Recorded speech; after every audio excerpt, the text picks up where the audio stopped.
Rick McGuire, the executive editor of CardioSource World News, and I'm with Dr. Bo Hawkins, and we're talking about carotid stenting. This is an issue that is rather important. You've had a paper which is actually NCDR data, correct? Correct. And since your family, what would you like to tell us about the data that you've just been presenting at SCAI? Okay, well, thanks for the opportunity.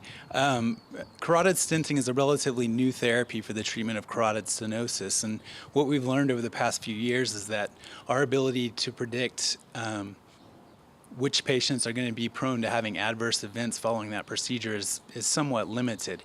And actually, some preliminary work has shown some of the risk factors that are associated with adverse outcomes. However, there's no really comprehensive existing prediction model that can help both patients and clinicians determine what the risk of undergoing this procedure is. So within the NCDR registry, we looked at approximately 11,000 procedures, and we're able to come up with a set of clinical variables, 6 in total, that actually are very strongly associated with adverse events. And the adverse events we're talking about are very important ones. They include death and stroke.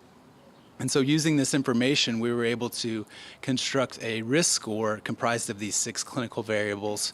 And this risk score gives us very accurate assessments of what a patient's risk of undergoing this procedure is.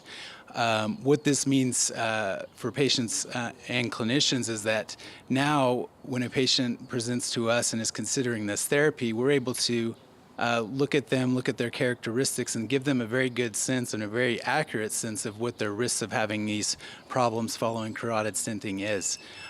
What that means from a clinician standpoint as well, which is just as important, is it also means that we can very accurately gauge patient risk. And if we deem the patient not to be a good candidate for this therapy, we can now offer them potentially other treatment strategies for treatment of their carotid disease.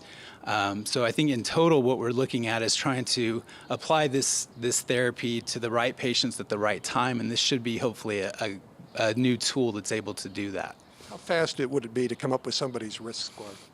It can be done very quickly, probably in 1 to 2 minutes, I would say. As I mentioned, the 6 clinical factors are not any factors that need to they aren't factors that need invasive procedures. So I can see a patient in an office and quickly be able to estimate their risk with this risk score. I don't have to perform angiography on them, or I don't need other non-invasive testing to have that performed. So it's very quick, efficient, and easy to use.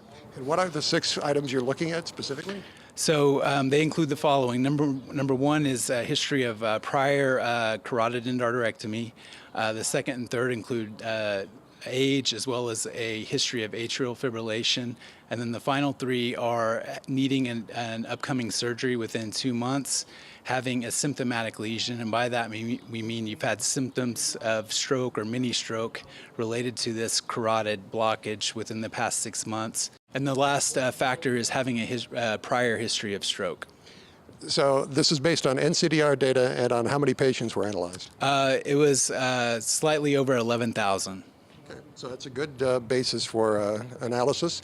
You'll find the complete list and some details in CardioSource Interventional News, our sister publication.